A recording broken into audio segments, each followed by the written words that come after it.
Hai adik-adik, Assalamualaikum. Hari ini kita lanjutkan ke part 5-nya, yaitu pembahasan soal simulasi OSN IPA tahun 2025.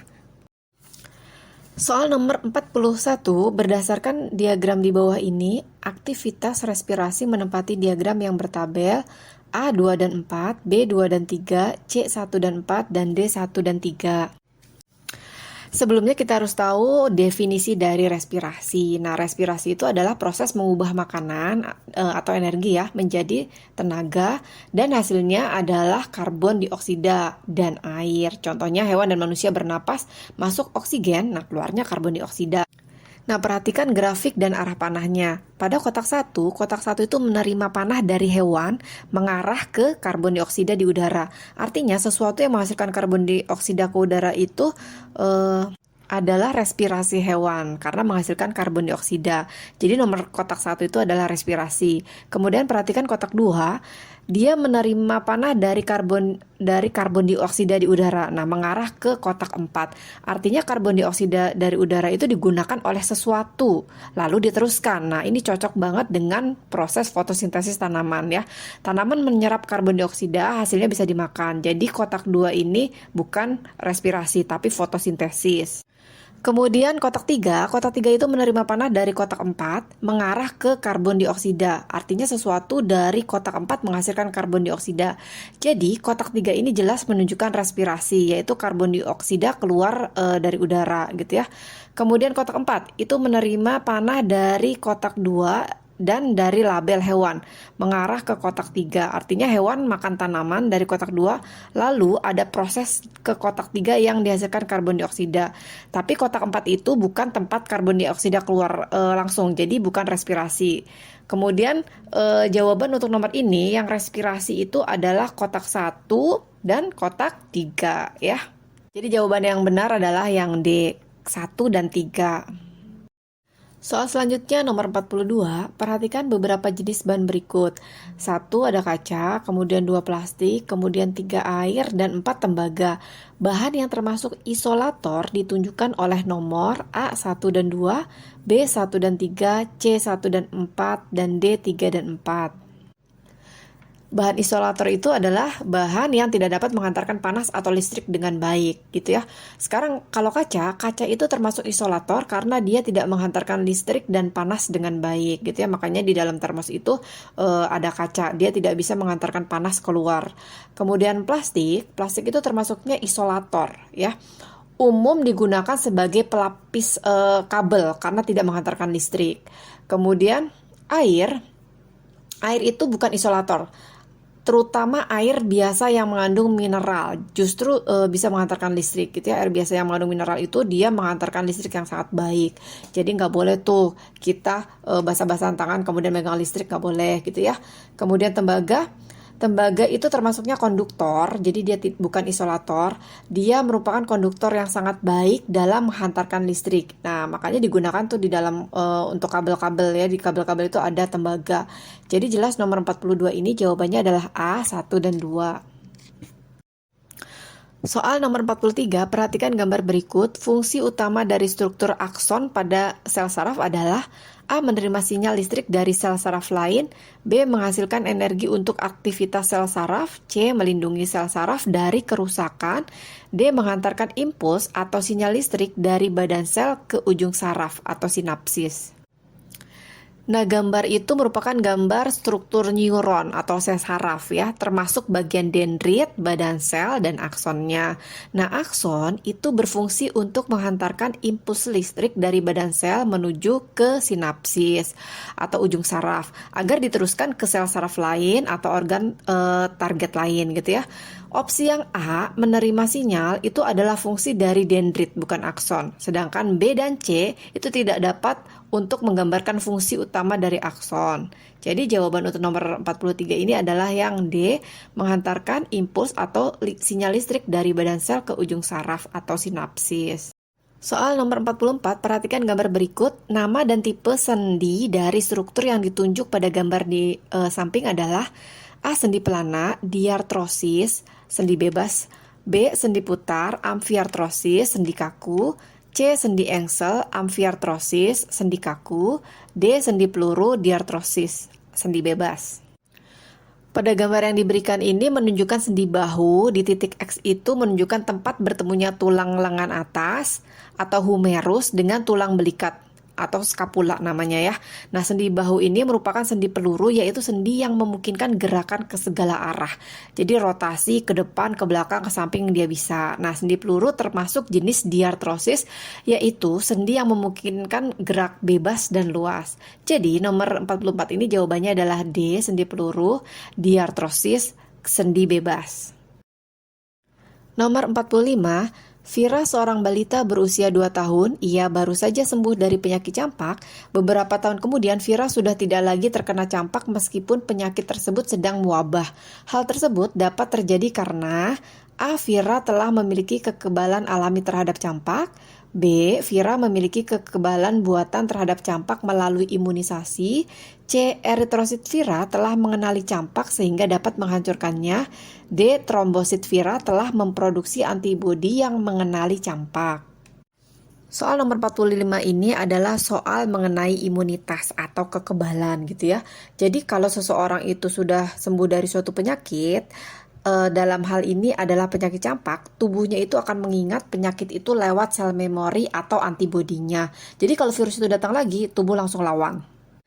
Nah, pernyataan ini sesuai banget sama pilihan yang A gitu ya. Dia memiliki kekebalan alami, yaitu kekebalan tubuh membentuk sistem pertahanan sendiri setelah pernah kena penyakit itu langsung. Setelah si Vira ini sembuh dari campak, tubuh Vira itu akan menyimpan memori imun terhadap virus campak tersebut. Jadi lain kali virus masuk, dia langsung lawan. Untuk pilihan yang B ini kurang tepat ya, karena di konteks soal kan tadi dibilang Vira itu kena campak dan sembuh secara alami, jadi bukan dari vaksin. Kekebalan buatan itu kalau antibodi terbentuk lewat vaksin atau imunisasi, bukan karena pernah sakit langsung. Jadi jawabannya bukan B ya. Kemudian yang C itu trombosit Vira telah memproduksi antibodi yang mengenali campak. Nah, sel trombosit itu adalah sel pembeku darah. Tugasnya bikin luka cepat nutup, bukan bikin antibodi. Antibodi itu dibuat oleh limfosit, jenis sel darah putih, bukan trombosit. Jadi pilihan D ini juga salah. Kemudian kita lihat yang C itu eritrosit Vira telah mengenali campak sehingga dapat menghancurkannya. Nah, ini juga salah karena eritrosit itu adalah sel darah merah. Tugasnya ngangkut oksigen, bukan lawan penyakit. Yang mengenali dan menghancurin virus itu adalah sel darah putih atau leukosit ya, bukan eritrosit. Jadi yang C juga salah. Sehingga jawaban yang tepat adalah yang A, Vira telah memiliki kekebalan alami terhadap campak. Soal nomor 46, jawaban sementara dari rumusan masalah pada penelitian yang perlu diuji kebenarannya disebut A. Kesimpulan, B. Observasi, C. Eksperimen, dan D. Hipotesis. Ini tuh soal dasar tapi penting banget ya dalam metode ilmiah. Kita pahami masing-masing pilihannya. Yang A, kesimpulan. Nah, kesimpulan itu merupakan hasil akhir setelah semua data dikumpulkan dan dianalisis. Sedangkan yang B, observasi, itu kegiatan mengamati objek atau kejadian. Yang C, eksperimen, itu percobaan yang dilakukan buat menguji hipotesis. Sedangkan hipotesis sendiri merupakan dugaan sementara atau jawaban awal terhadap pertanyaan penelitian. Jadi jelas ya, jawaban untuk soal nomor 46 ini adalah yang D, hipotesis. Oke? Soal selanjutnya adalah nomor 47.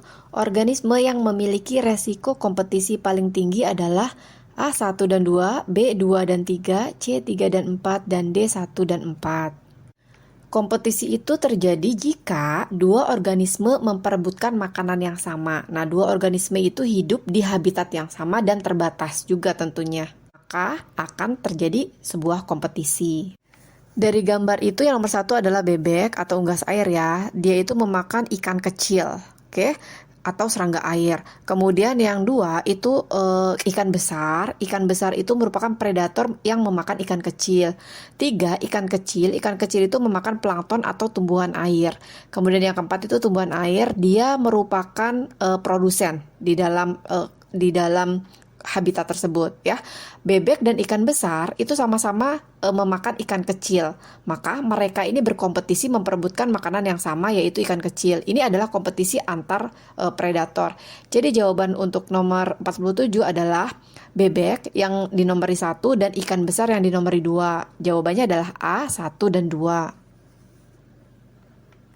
Question number 48. See the figure below. Amino acid is firstly absorbed by structure, and fatty acid after absorbed will be transported to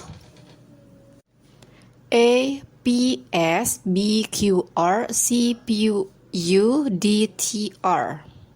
Nah, pada gambar itu adalah gambar struktur fili usus halus yang berdasarkan label P, Q, R, S, T, dan U. Kita ulang, pertanyaannya adalah asam amino pertama kali diserap oleh titik-titik-titik, dan asam lemak itu setelah diserap akan dibawa ke titik-titik-titik. Di gambar itu Q itu sebagai epitel, jaringan epitel ya. Kemudian P itu goblet cell, kemudian yang R itu lakteal namanya, sedangkan yang T itu adalah capillary network, kemudian yang S itu adalah nerve, kemudian yang U itu adalah lamina propria. Maka jawaban dari pertanyaannya adalah amino acid is firstly absorbed by capillary network. Itu dilambangkan dengan huruf T, kemudian and fatty acid after absorbed will be transported to lakteal. Lakteal itu dilambangkan dengan huruf R. Jadi jawaban untuk nomor 48 ini adalah D, T, dan R. Soal nomor 49, sebuah kubus memiliki massa 8.000 kg dan volume 1 meter kubik. Jika kubus tersebut dipotong menjadi dua bagian, maka massa jenis kubus menjadi A. 16.000 kg per meter kubik, B. 8.000 kg per meter kubik, C. 4.000 kg per meter kubik, dan D. 2.000 kg per meter kubik. Jadi massa jenis sendiri itu rumusnya adalah massa dibagi dengan volume. Jika massanya 8.000 dan volumenya 1, itu maka massa jenisnya 8.000 kg per meter kubik. Nah, jika dipotong jadi 2 pun, itu nggak usah dihitung ulang ya, karena massa jenis itu nggak akan berubah walau bentuknya dipotong. Karena massa jenis itu sifatnya zat, bukan tergantung ukuran ya. Jadi jawabannya tetap B, 8.000 kg per meter kubik. Soal nomor 50, apabila pegas diberi gaya F sehingga pegas berosilasi dan terjadi gesekan antara benda dengan permukaan lantai, maka pola grafik osilasi dapat diilustrasikan sebagai berikut. Di sini terdapat pilihannya A sampai dengan D ya. Nah adik-adik, kalau ada pegas dikasih gaya terus dia berosilasi itu bergerak naik turun atau maju mundur gitu ya. Tapi di saat yang sama ada gesekan antara benda dan lantai, kira-kira grafik geraknya bakal kayak gimana nih? Nah, karena ada gesekan, gerakannya bakal makin lama makin lemah dong. Artinya ayunannya makin kecil, makin lama makin berhenti. Nah, ini disebut osilasi teredam. Jadi dari pilihan gambarnya yang paling masuk akal atau yang paling benar jawabannya adalah yang gelombangnya makin lama makin kecil amplitudonya, yaitu yang C ya. Oh ya, amplitudo itu adalah simpangan terjauh dari titik kesetimbangan. Oke ya. Untuk part 5-nya sampai di sini dulu ya adik-adik. Terima kasih sudah menyimak dan semoga kalian sukses di hari Rabu nanti. Sampai jumpa.